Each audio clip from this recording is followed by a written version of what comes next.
Dr. Edward Howell. Dia mengatakan, atau mungkin dia sendiri adalah salah satu pelopor penelitian enzim di Amerika Serikat. Dia katakan ada zat banyak sekali yang digunakan untuk menjaga kehidupan. Ada karbohidrat, protein, dan lemak, materi pembangun. Sedangkan kata beliau ya, enzim sendiri adalah kontraktor. Artinya dia yang membawa atau memiliki materi tersebut dan membangun bangunan tubuh. Jadi enzim sendiri teman-teman sekarang berperan dalam menguraikan nutrisi dalam makanan yang kita makan dalam bentuk yang mudah dicerna.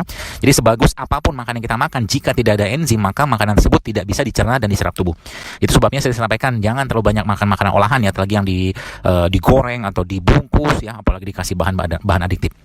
Nah, enzim sendiri menguraikan karbohidrat dan protein yang dikandung dalam makanan untuk kemudian menjadi glukosa dan asam amino agar dapat diserap tubuh dengan mudah dan dia diubah menjadi energi yang kita perlukan. Jadi kalau ada orang habis makan itu nggak berenergi, maka makanan itu sebenarnya sudah nggak ada energi lagi gitu lah. Mungkin karena banyak pengolahan atau mungkin bahan aditifnya atau enzim osi yang makan tadi itu sudah berkurang drastis, akhirnya tubuh mengistirahatkan seperti itu. Tidak hanya itu saja ya, enzim sendiri adalah zat yang diperlukan untuk membuang ampas dan zat-zat yang tidak berguna dalam tubuh kita. Jadi singkat ceritanya enzim itu sangat dibutuhkan untuk menjaga kelangsungan hidup dan kesehatan kita. Selain itu, enzim membantu ya meningkatkan fungsi kekebalan tubuh. Jadi fungsi sel-sel imun itu terbentuk oleh enzim yang terdapat di dalam sel imun itu sendiri. Sehingga jika enzim imun menjadi aktif, maka kekebalan tubuh akan meningkat. Jadi misalkan sel natural killer tuh, dia membuat lubang di membran sel kanker dengan enzim pengurai disebut dengan perforin. Melalui lubang tersebut, si enzim pengurai protein disebut dengan granzim itu dikeluarkan dan meleburkan sel kanker. Misalkan seseorang ada, mohon maaf, menderita kanker seperti itu, dia akan dihancurkan juga kalau dia mengkonsumsi makanan yang penuh enzim.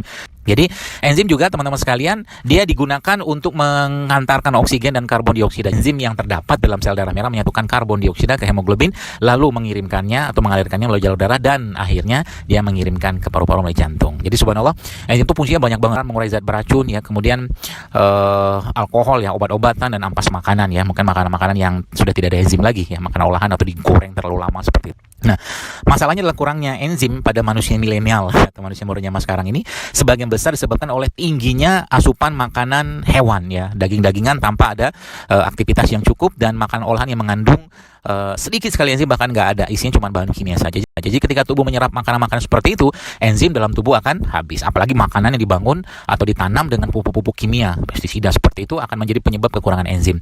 Selain itu, keletihan berlebih, stres dan kekurangan waktu istirahat juga bisa mengurangi enzim dalam tubuh kita.